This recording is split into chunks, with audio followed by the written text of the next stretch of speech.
Good afternoon, everyone. I'm so glad you could join us for day 2 of our Michigan Peer Conference for 2022.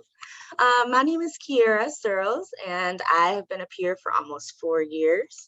I currently work for and made the transition to peer coordinator here at Macomb County Community Mental Health. And as you all know, the mental health field has been trying to implement integrated health a little bit more into our system. And our first key speaker is great at doing just that. Peggy Swarbrick will be speaking on the Journey to Wellness Guide, which is a new recovery tool.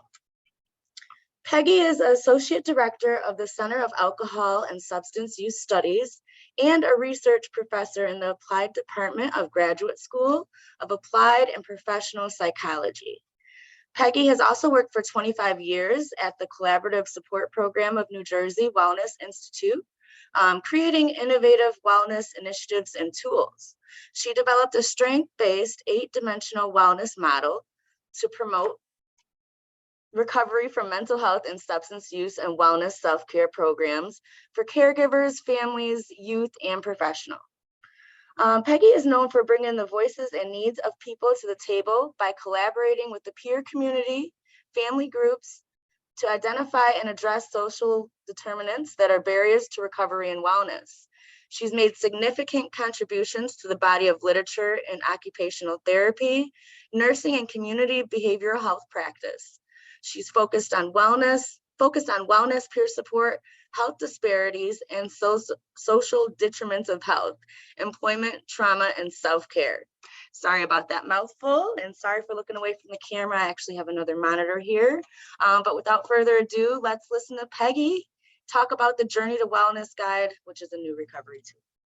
Great. Well, thank you, Kara, so much and everybody can hear me. Just kind of always with these Zoom sessions, if it works, you move from Zoom to Teams to all of it. But welcome, everyone. I'm really glad to be here today to talk to you about this new tool and really give you some little bit of a background about it, where it's available, how it can potentially help you in your, some in your work. And I think, let's see if this is on the screen here, get it up here. So yeah, so today that's what I'm here to do. And it's just so great to be here with you guys in Michigan. I'm over here in New Jersey, but you're going to learn about this tool was helped to be developed in Michigan. And I'll tell you a little bit about that story. So we're going to learn about this new tool. It's a new guide. It's just really hot off the press. As I mentioned, just really thank you for welcoming me to this important conference. It's just an amazing conference you have. And it's just we're really grateful to have these kind of forums. And again, now with this virtual world, to be able to do this, this way. So I'm glad to be here. So I have, long history of doing a lot of work in the field, have these different roles. Work is a big part of my recovery. I do a lot of work. Collaborative support programs in New Jersey is really where I did a lot of my early work in the peer work, a lot of wellness work I was doing a little bit before I came to CSP 25 years ago. But a lot of the wellness work, I always like to say, really was born and it grows there at Collaborative Support Programs, which is a large peer-run organization. Also work at the university where we did a lot of the development of this tool, but do a lot of good work over there if you want to contact me. So I've been really want to just give us a roadmap. We're going to spend a little time. Many of you already know the 8D model, but I think it's a big piece of this new tool. So I'm going to refresh us about the 8D model. We'll define it a little bit and maybe even think about it a little bit of a deeper level for yourself. And then really talk to you about how we co-produced this tool and then co-produced and tested this recovery tool with a number of people. Initially here in New Jersey, we developed the early part and then did the pilot testing with individuals in New Jersey and Michigan, and really learn about this co-production, which is really one of the things I feel is so important where I am in the space of academia and research. I help bring that, bridge that voice to the research process, to the program development process. So I'll talk about that. And then really about the tool. The tool is was developed to be very practical and try to help people think about what they can do the things you can do to get in recovery and stay in recovery, those daily actions that you do. And we'll talk a little bit about that, and then really see how to access it so you can use it perhaps personally, and then also perhaps in your work, in whatever work that you're doing. So that's really our roadmap for today. So thanks very much, and we'll see if I do that. So wellness is really important. And again, I can spend the whole time just talking about wellness and the wellness dimensions and how it evolved, but it was something that I personally used in my own recovery decades ago that really started to, as I started to work in the field, started to help me bring a framework to the work I was doing. And we have then thankfully been using this again across the system, the 8 dimensions of wellness. It became what I used to call a lens. The view, we can think of ourselves spiritually, socially, intellectually, occupationally, environmentally, socially. Think about ourselves, our needs, and then where our strengths are, and then areas that might be causing some kind of imbalances and stress. And again, just not only the addiction or the mental health, we get so caught up in those areas many times, but the wellness model helps us to see ourselves much more at these areas of ourselves as well as others, and it really helps to bring this holistic whole person approach. And again, as was mentioned, to really bring that integration of mental health, physical health, addiction, trauma. It really is a good model for all of those spaces, but also to help people who are dealing with often not just one thing. And I see it's a way as peer supporters or supporters, whatever your role, it's a model for ourselves, but it's also a great model for the communities we work with, but again, the people we support. And what I like to think about is about where we think about what the definition of wellness, which I'm going to highlight, is when I becomes we, illness becomes wellness. So wellness is not, just, it's a we thing. It's really so suited for peer support because it's together or getting our support from one another. And I got a lot of you, that's what your great work that you do to help one another. So let's launch into defining it, the first bullet that I said we were going to do, defining wellness. So I do encourage you as you go along or after the session, go up to this website here. We have a little quiz, and it just gives you a way to think about your wellness. You can go up on the quiz and you can take a little bit of inventory. And as you'll notice, the inventory gives you a way to think about your day, a typical day in a week, what you are doing well or might want to strengthen or improve, not problems. What are you doing well? That's the wellness, folks. We start with wellness, thinking about what are we doing well, and I encourage you to do that. And this is a resource you can use, again, if the more you want to look, and it's a basis of here. So the 8 dimensions, the different areas of our life, our needs, our strengths, our opportunities to really help see ourselves, not just I have depression, anxiety, an inclination for using some types of substances that might help alleviate pain for me, but often then cause some challenges for me. Like we see often the problem that we are feeling ourselves or the person's, rather than seeing what are some of our needs and or strengths in those areas, because I think a lot of our interventions can be focusing on our wellness dimensions, and we can really see this as a non-pharmacological approach to really help us build our, deal with the challenges we have, but then build our resilience muscles, I think, or our wellness muscles, and really try to help live this life that we want and manage things. So I see wellness as a definition, as a conscious, deliberate process where we become aware of and we make choices. We have the different, I love to think of it as like a kaleidoscope kind of a thing where we see physically, spiritually, socially, as we become aware of those areas, and then we can think about our life. And our lifestyle is the day-to-day things, the things we wake up in the morning to the time we go to bed. What are we doing? The choices we make. And we have opportunities always to be thinking about shifting the lens to the area. You'll have your go-to area, which I like to highlight, where I find my physical dimension and my occupational dimension, or my strengths when I'm having the challenges. I have a lot of physical wellness tools that I use or actions I do. and the occupational often is my strength. So we each have strengths, we have challenges, but we also more likely have strengths. You can see, I've been working on this for decades, really in the 80s. I'm very old. I've been around a long time.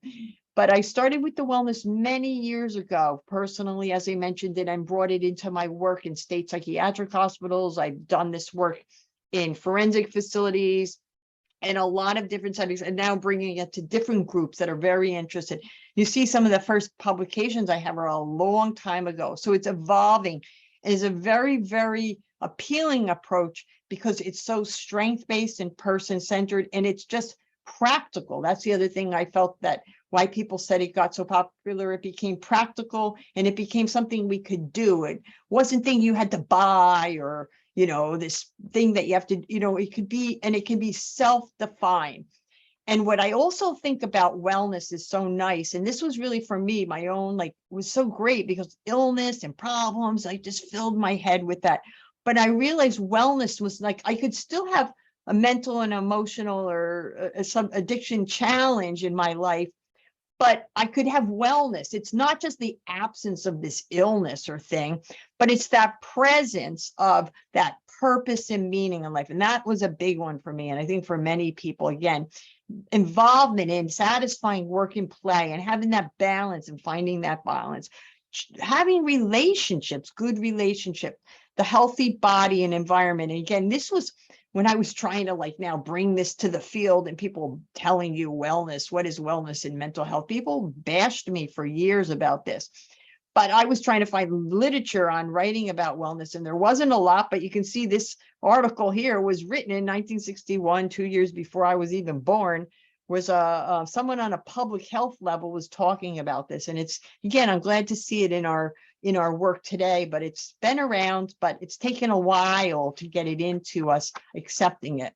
So wellness being, and as we go through this, I invite you to be involved in chatting with me. Physical wellness, thinking about physical wellness. And again, seeing the wheel, how it interacts and intersects with each other, thinking about our physical, what physical activities, what food choices, what substances, our sleep, thinking about these areas and seeing how, things like being active involvement in things that just stretch, not exercises that you have to be in the gym every day, but what are you doing to just stretch, move your body, doing activities that relieve stress, taking those things. So I encourage you and invite you physically, what did you do today for your physical wellness, today or yesterday? What's something you did? Love to see in the chat. What is something you've done for your physical wellness yesterday or today in the chat? Love to see what everybody's been doing today for their physical wellness. Breathing exercise, morning stretches, excellent, excellent. Please in the chat, I'd love to hear. Worked out in the morning, took your vitamins, ran a mile, walked. Yeah, walking is a big one. Taking physical therapy, mindfulness exercise, walk to lunch, doing yoga, walking your dog, taking your medication. Again, wellness being a very personal defined, painting, Monday PT, really all of the different things physically people are doing, getting plenty of sleep. It's very personally defined, and it is something you're doing each day, 20 minutes sitting in nature. Excellent. Yeah, so really thinking about what you are doing. I give some general ideas, but you all have your own things you do, making earrings. These are all, water, drinking water, doing those things, hiking. Yes, definitely. These are all things we do on a regular basis that can really help us. And again, when we see wellness, again, the dimensions, they go back and forth. So physically, I find my physical dimension helps my occupational dimension. It also helps my, emotional. They all help. Like say, for example, I don't get a good sleep and I'm sleepless and I have a lot of insomnia. It might negatively affect my financial. I might go online and buy things. They can have a negative or positive, but mostly positive. And that's what I want to highlight. So be thinking about how the dimensions intersect and all of these things.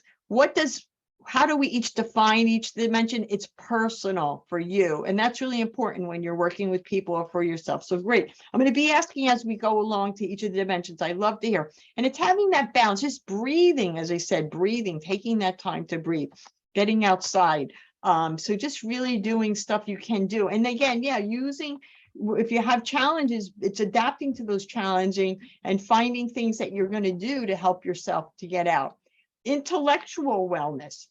It's not just getting a degree. Going back to school was, for me, that happened, but I barely got out of high school, right? My story, no long story, barely got out of it, barely made it into college, barely struggled through. Again, I went through a long trajectory of going back and finding ways to advance myself, but there's all different ways, creative ways people do this. It all lands differently for each person. Expanding our knowledge, using our skills, doing mentally stimulating activities, having conversations and trying to see more than one side of an issue. So it's just, do we learning new information? Am I learning new skills, or am I looking things up? These can help our intellectual wellness. It's not just a degree or things. It's what are we doing on a day-to-day basis to really help in our, as it says, using our abilities and finding ways to expand it. So just kind of thinking about that. And, as we go along, feel free to just pop them into the chat for yourself. So again, emotional dimension, a big one in mental health and addiction recovery. It's like coping effectively with life and creating satisfying relationships. And it's things like learning how to deal with stress, doing positive things, hobbies, leisure pursuits, finding ways to express feelings, also thinking about opportunities for growth, seeing the challenges as opportunities for your growth. So thinking about that, laughing at ourselves, laughing at things. Humor and laughter is so powerful for our emotional release. Using the YouTubes and Google search to learn new things. Finding ways to increase your emotional wellness, that learning how to have that considerable control over life and just feeling good about yourself. This is a big one, a strong one. Many people use journaling, outdoor nature, and you're going to see that many times. Some of your Time Alone in Nature, cooking dinner with sister and brother-in-law. Again, sometimes this activity is an emotional, but then it might hit the social, and they all intersect with each other.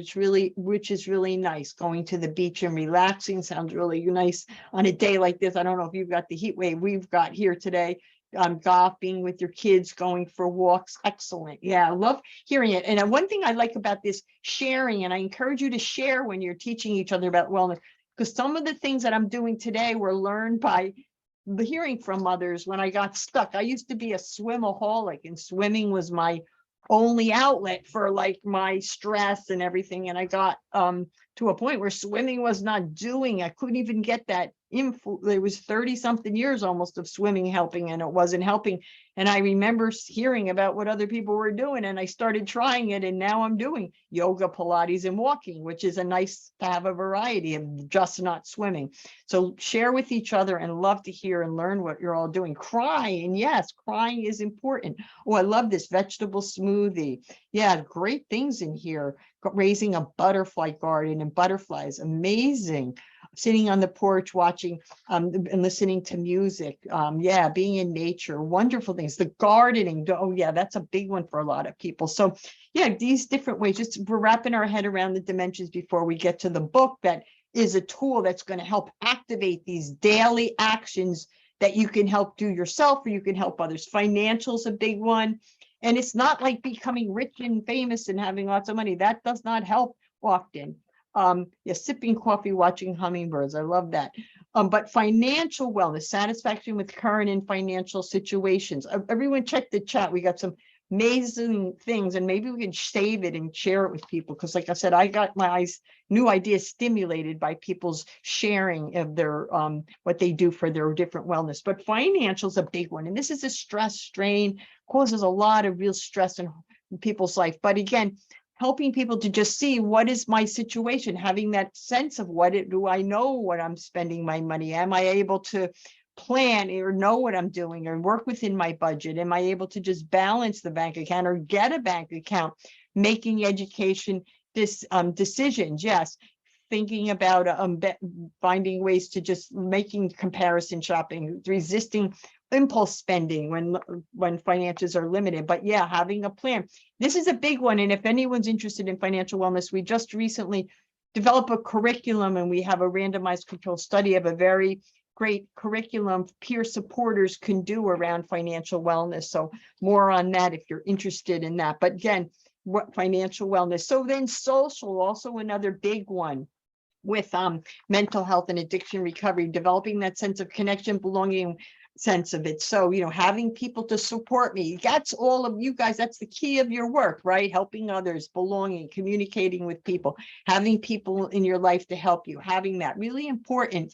And thinking about the spirit, the social being such an important piece of what you do in your work. So that's a really important thing to think about, that's what you do. And then are you getting it? Because if we are giving it as peer supporters or people, how are we getting the support? So we always have to kind of keep that balance and balance our needs. The next dimension being spiritual. And again, this one gets, what people get nervous around this one. It's not necessarily you go to church.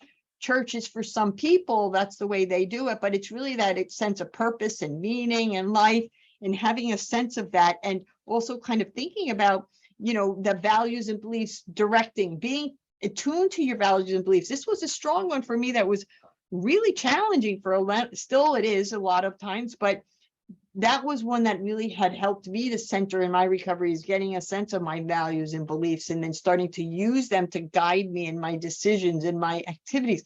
Very important to have those aligning, and then doing things that help you in that way, and having time to reflect on it again. So some of those emotional and environmental things may also be able to think about that environmental piece that I said, before, that can be so important, being in your environments that support your spiritual wellness, or being in one. Yeah, a lot of people do gratitude daily. So environment, to thinking about those environmental places and spaces that you occupy, and how are they supporting you? How are they feeling you and not traumatizing you or triggering you? Finding places that are important, that you feel as safe as possible. So definitely, these are important. And then the last one, before I start to then go into sharing about the other pieces of the booklet, how this all framework informed the booklet, occupational. So it's that idea, not just work.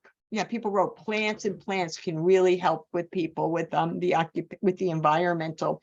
Occupational being that sense of the planning your day. It's not just my work that I do. What do I do that has purpose and meaning? It could be caregiving, it could be volunteering, it can be work, it could be school, it could be a lot of different things that you do.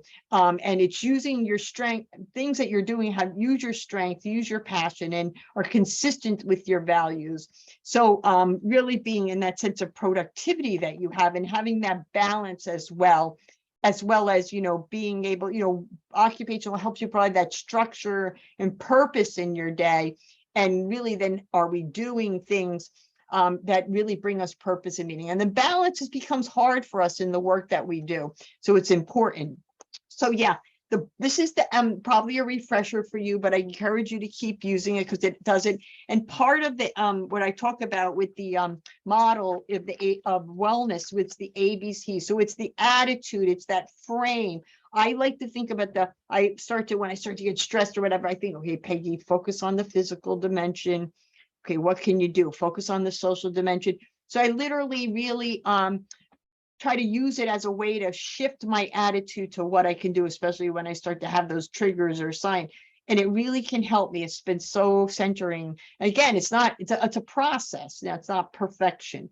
Balance, finding the balance for you. So this is the ABCs, the attitude, the balance, and then having that sense of control. So ABCs of wellness is something that I've developed. So having that balance and finding that balance for you. So how the 8 dimensions, that's what I just really quickly defined them, which was the first objective, was used in this model. So I was able to have this opportunity to say, let's create a new tool. There's a lot of tools out there, and I wanted to think about something new. So I was able to get some modest resources and said, we want to bring together people to help create something new. And I've been working on a lot of this work that I do uses a model of co-production. So the people who are using services work together with the researchers or the program developers to create it at all stages. So I started working with a few people to kind of say, here's my idea of wellness, and here are some things that a number of people have told me over the years that have helped them get in recovery, stay in recovery. Let's create a tool, sort of a new tool we can make available. It would be free. You can go on the website, download it. Nobody has to pay a lot of money on Amazon for it. It's going to be free, but we're going to make it. We're going to kind of test it.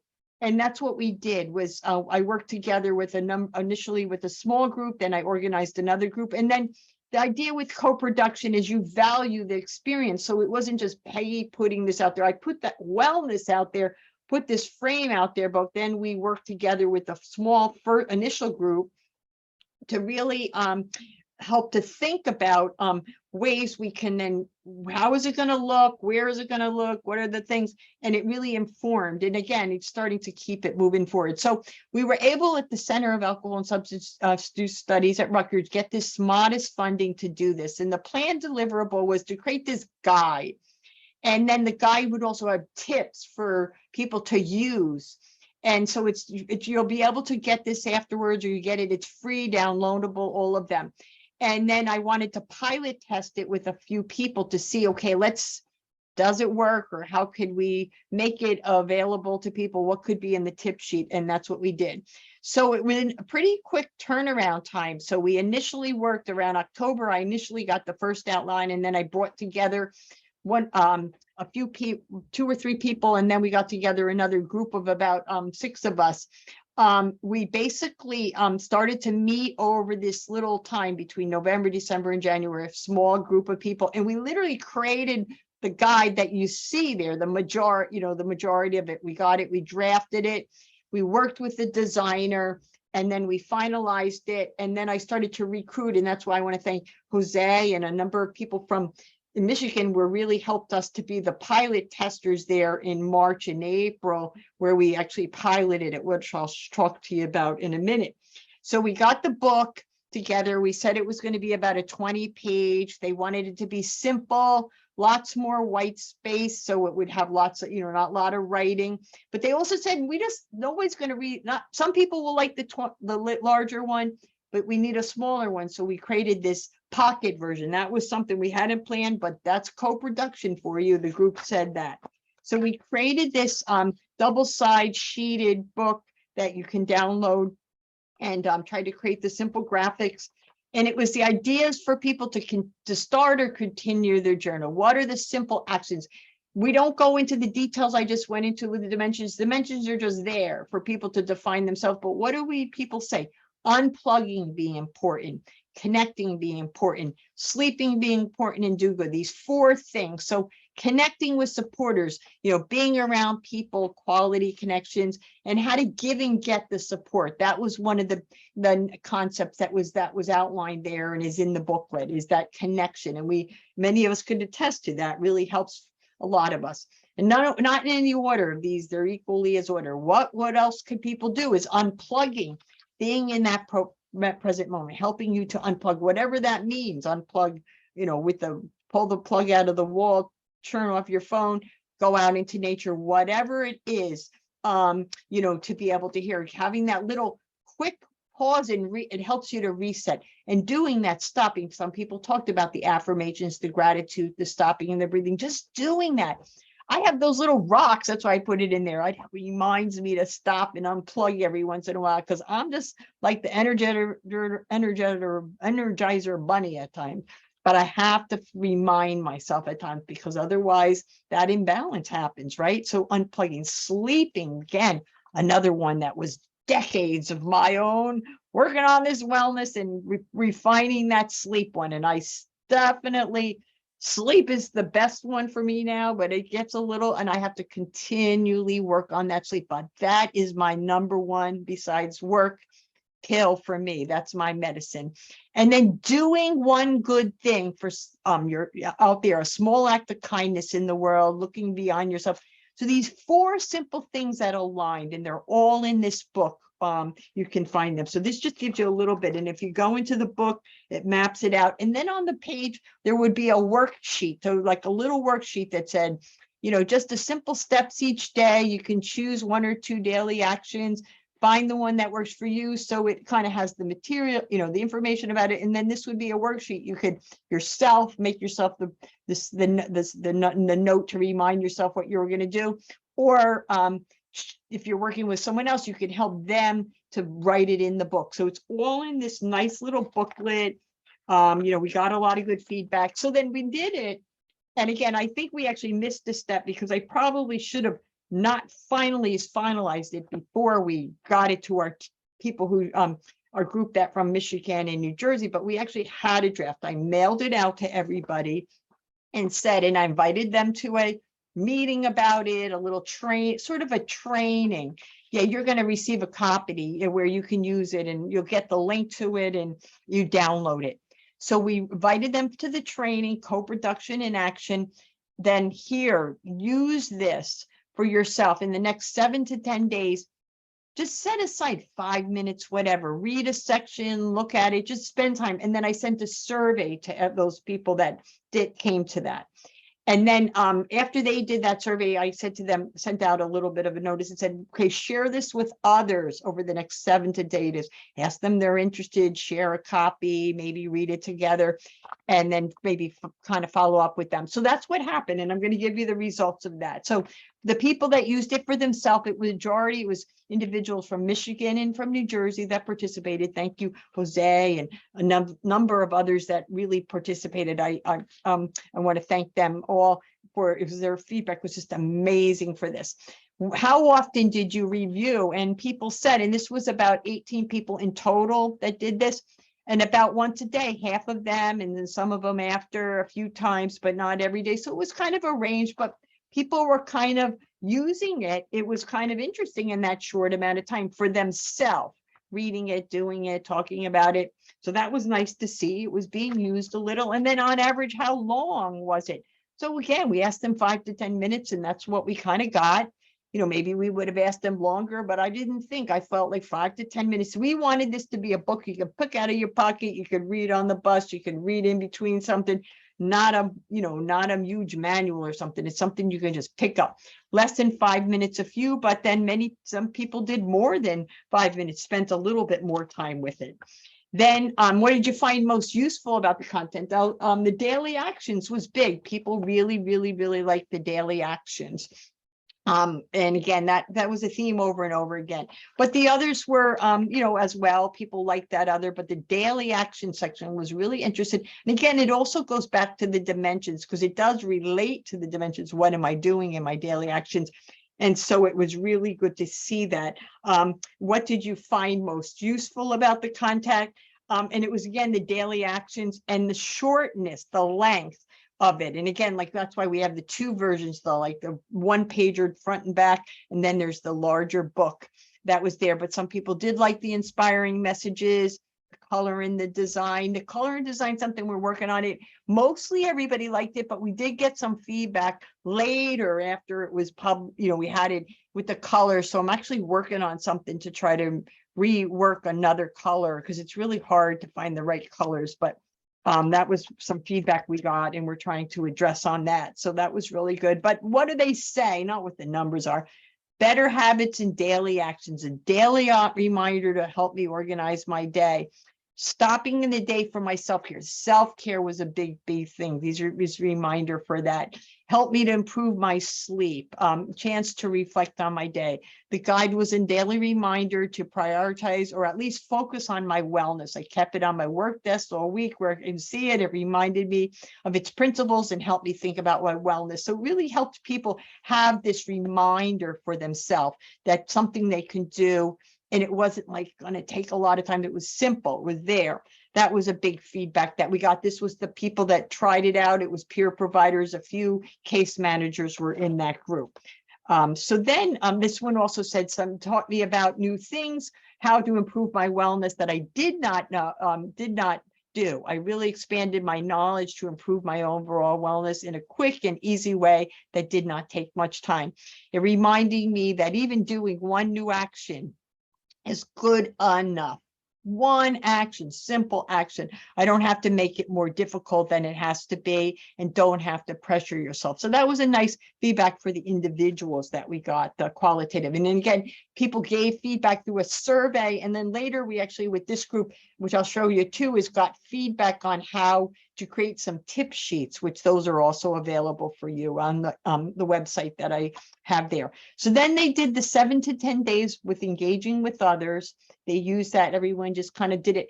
And I just would tell, I know I wasn't, you can get the book online, you can download it. So we'll put that into the chat. I can't click it in the chat right now, but by the end, I'll click it into the chat, and it's in the PowerPoint that you'll all receive.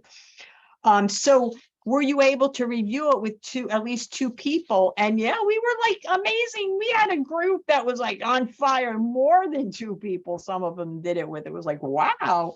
We asked them up to two people. They did it with more, 41%. 41% did it with the two people, and some people only were able to do it. So it was really, we're just asking people to do what was doing for them. And it was that people were able to share it with others.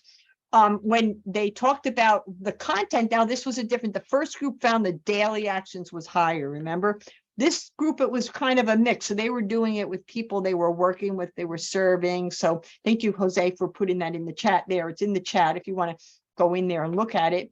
There was people found kind of an equal, even though daily actions was the top, there was a little bit of a range of the different ways people felt that it was what was good for them, and what did they find that. So yeah, so then they said, how did you share it?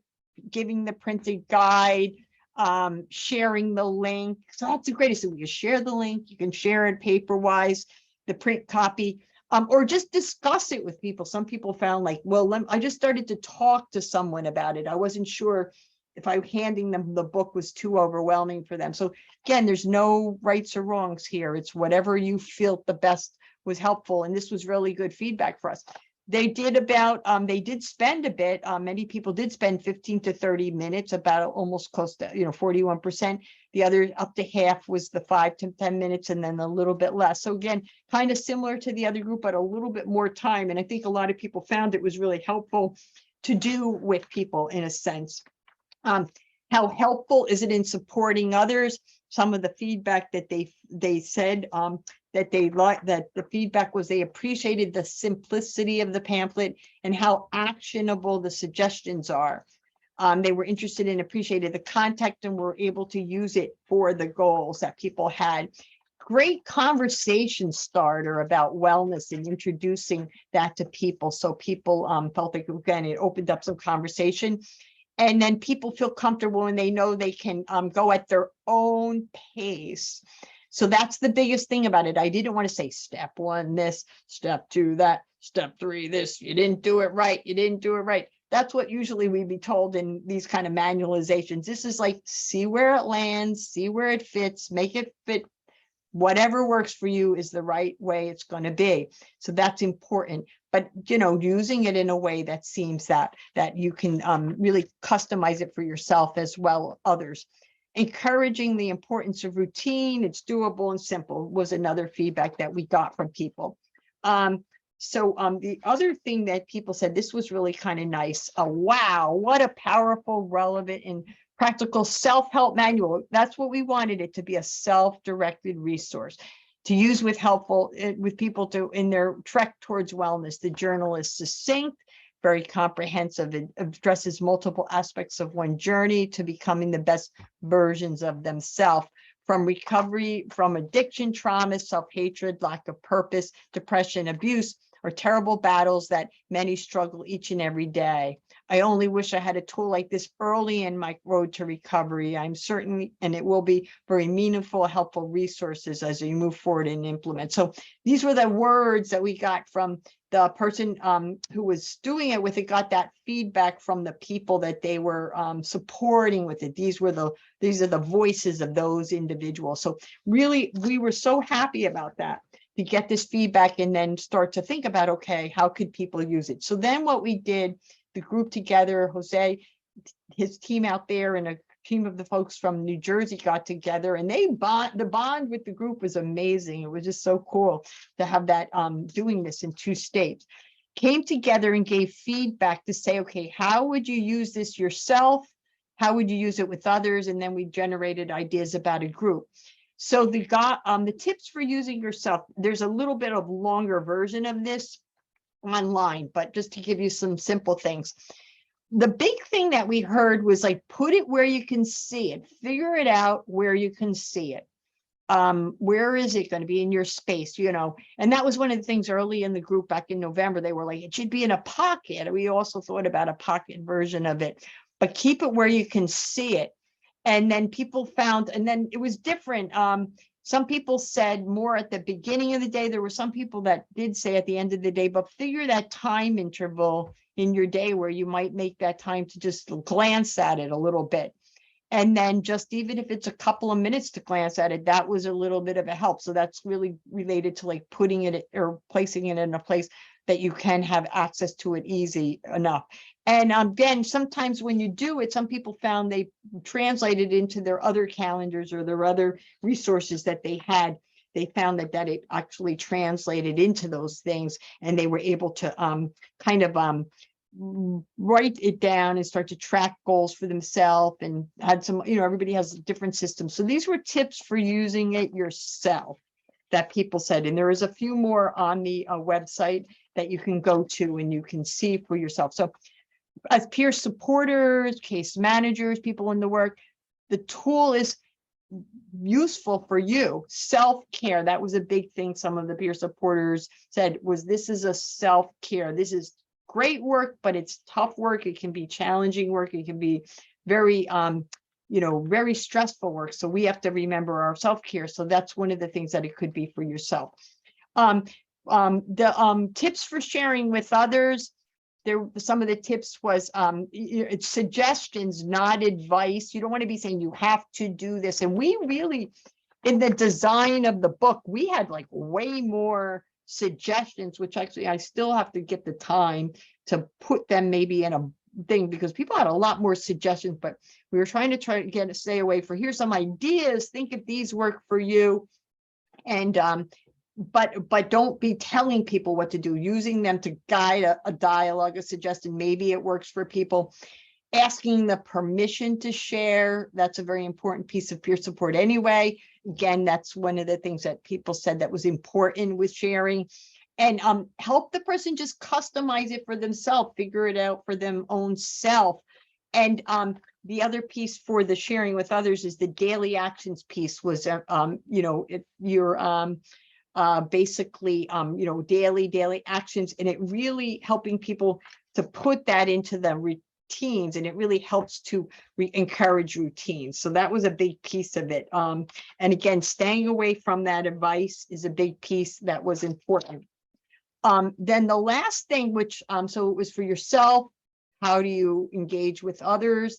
And then the group said, a lot of people were saying this would be group, and we didn't test this, so this has not been tested, but we'll share it, because we said, here's some ideas. Everyone in the cohort of people had the experiential knowledge of being probably a group facilitator or participant, so they had that experience, but we didn't really test it in the group format. So these ideas are just based on what people thought, which I don't think are all great. Again, ask permission, and then maybe add it into an existing group to think about adding it as a thing. Maybe in the next couple of weeks, we're going to go over this and getting everybody a copy. That was a suggestion some people thought might work to use in an existing work.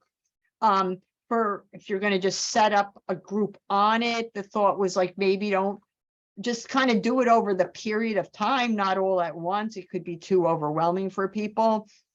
Finding out what people are doing already, especially when you're doing, and then using it to like really facilitate, not be like a psychoeducation group per se, but using it to just stimulate ideas and help people to just start to think more about the wellness, the unplugging, the supporting, the sleep, the daily actions. It's just to be something to kind of introduce to people. And again, because we haven't tested this, these were just ideas. We encourage you all to try it, and you could reach out to me if you need any help with testing it in a group or trying it in a group. But people felt that it might be a nice way to augment an existing group and or start another group with it, but doing it in a very, again, the flexible way and not being so prescriptive with it. So that was, again, that was what we did, was we got the tips for using yourself, tips for using with others, and the tips for running the group. That's what we were able to do. So then I want to just kind of summarize what we felt with it. We really felt, the group felt this could help not just people in recovery from mental health or addiction or trauma challenges, that this could be a helpful tool for people working in the field as well. So that was definitely a thing that we highlighted in the tips and just wanted to put out there. It could be things you do in staff, with staff meetings, or share with staff. So, and again, like any of these tools, the more you do it or yourself, the more you're better able to support others in their journey of using some of these kind of recovery tools and self-help strategies.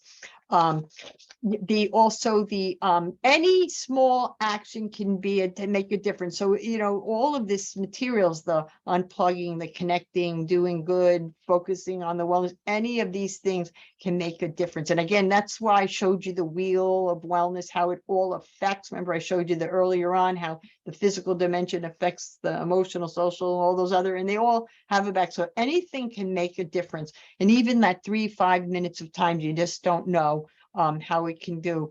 The guidance, you want to think you see yourself as a guide in using this, but resist that, like you should follow page 20, 14 of the book says this. You want to get away from being so prescriptive like that. And you want to be using it in a way that helps to stimulate the idea, to guide the person to their own decisions about what's going to help for them. So that's the thing. And the big piece that I also think is that, just making wellness part of your routine, making it part of our own routine. It has an effect on other people, right? Like the more we're doing it or thinking about it, and we're not perfect. I have so many imbalances in areas, but I'm aware of them somewhat, mostly, and I'm making an effort to keep that balance in doing the things that I know. That's really what the wellness is about, being aware of and making those choices each day and doing those good things for ourselves, and then hopefully helping to pass that forward with others, and doing, because what we do, we pass it forward, right? And that's really so important for this work, sharing it. So I do have some resources. Again, on the website is where you can get it. You can click on this guide. And you'll get, I think it's been popped into the chat, and you'll all get the PowerPoint. I'll send this out to everybody so you can get that. It's on this guide. There's also, as you see on this little thing, this Wellness and Recovery Project, there's the quiz. The quiz corresponds to the questions I shared at the beginning when I went over the wellness. You can do your own little quiz. People do it with other people to sort of wrap your head around the wellness. What is the wellness? How do I define it? How am I doing? It's a very strength-based quiz. And then for each answer, it brings you to some resources that we've kind of cultivated a bunch of resources in the different dimensions. So the resources there, but the Journey to Wellness guides there. Also let you know is we have what we call the Wellness Training Learning Collaborative. We just started that in June, where you can all come to wellness topics. It's free. It's like it's on Thursdays twice a month. That myself and Dr. Amy Spagnolo are doing sessions around different wellness topics and things for workforce wellness. So you're all invited to that there. And this is a little bit of a, we have the trainings and learning collaboratives twice a month, but we also have a virtual toolkit here that has things around peer support approaches for the workforce, individual and organizational. So those are some tools there that you might want to access on our website that could potentially be resources. But again, references I have here that I want to thank on the bottom, the core team that developed the initial booklet, Vincent, Ariel, Stephen, Pat, Jazz, Barbara, and Peter and Janine, the last reference. They were the ones who helped do that thing from November to, they were part of the co-production from November to early in the year, and want to thank them all. And I definitely want to have questions, and I have a lot of chats going on, people wanting the booklets, and I just answer questions, or I would be happy to today or follow up with people. If people want to use this or start to use it more, I'd be happy to help support that for you, and also answer questions about defining the wellness and then how we co-produce this new recovery tool. It's free. It's not as a free if you print off your printer, it's whatever it costs to print off the printer, but it's no cost to us. It's publicly available material. Yeah, you want to raise your hand, we'll unmute. So it's no cost. You just print it out. The tip sheets are there, the small guides are there. They're all up there publicly available. I believe that's so important. The definition slide somebody wanted me to go back to. Dennis, we'll send you the whole PowerPoint with the material on there. But wellness is a conscious, deliberate process where you become aware of and make choices for, the satisfying lifestyle that you want to live. So it's conscious, deliberate process. So, but you'll get that in the PowerPoint materials. So that's, definitely will come back to you, and you can then even read the references that I had that kind of correspond to that definition. Any questions in the chat from anyone, or comments, feedback? Yeah, people said they learned some new ways to use the dimensions. Yeah, definitely. I have so many different ways. I've been doing this for 30 or 40 years, definitely new things. Matt, we have a question. Just more of a comment. Yeah. I know you were talking about social skills, or social, being really important for the mental illness side.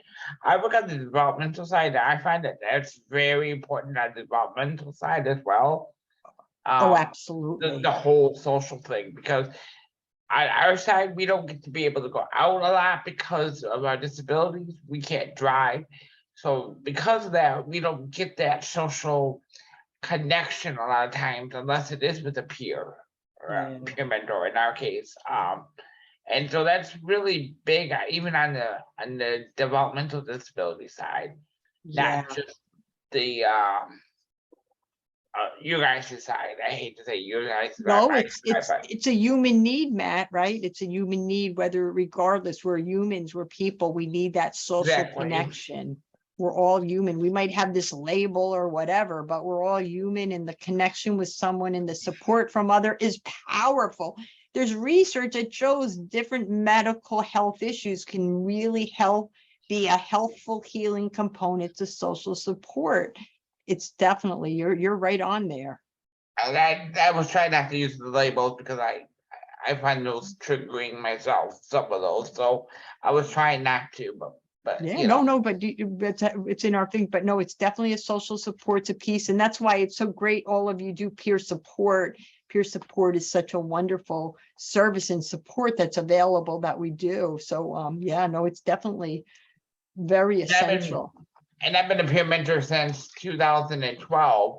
So I've been there for a while doing this, and it's social. I mean, that's the one thing that it's constant with me: social skills, social skills. Yeah. So I see it a lot. Excellent. Thank you so much. Yeah, Kelly. Yeah, I'm going through a peer mentor internship for the STEP program, and I thought this wellness journey of wellness would help the other peers, like the consumers that need social skills and other things. Yeah. And I was wondering if you would ever sell your booklet in bigger retail stores. No, we don't want to sell it because we want to make it publicly available so anybody can access it on the website.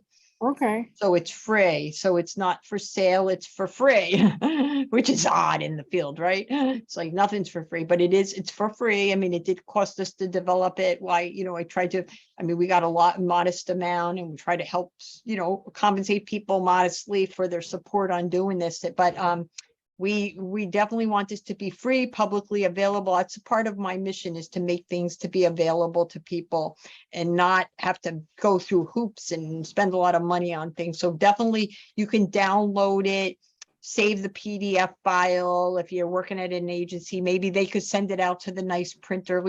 We don't have the resources to mail like hundreds and hundreds of them. Maybe down the road we could do something like that. no, we definitely, you can feel free to use it and pass it to anyone who could benefit from it. Okay.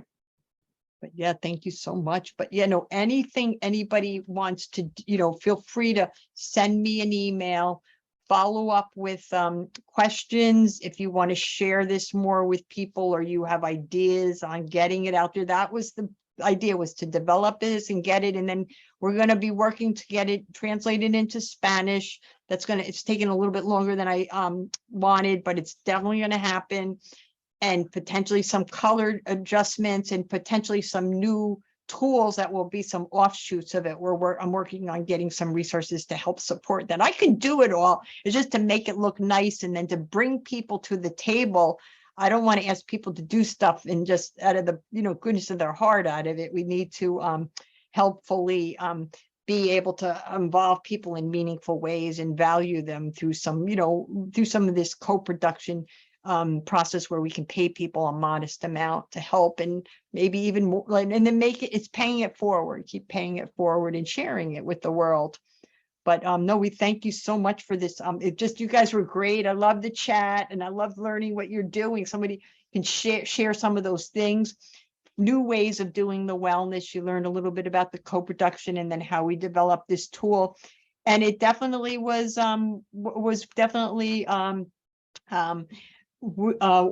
something that you could share with others, and whether yourself use it with others or perhaps try it into some groups. But want to thank everybody for this opportunity to be part of your conference. Embracing change, improving lives. Change is the only constant. So the more we embrace it and we take get our wellness tools, we continue to have that wellness being that our vision of our life, and we continue to improve it, and we do it together, the peer support. And thank you for the conference organizers for making this a possibility and allowing me to be coming to you from New Jersey.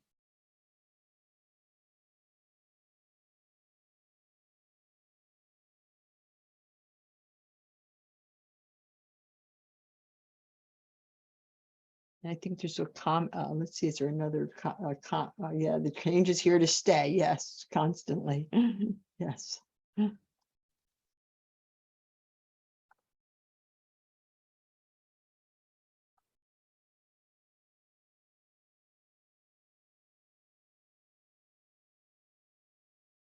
Well, if there weren't any other questions, the next round of workshops will start at 2:15, and you can find the links to all of those on the website.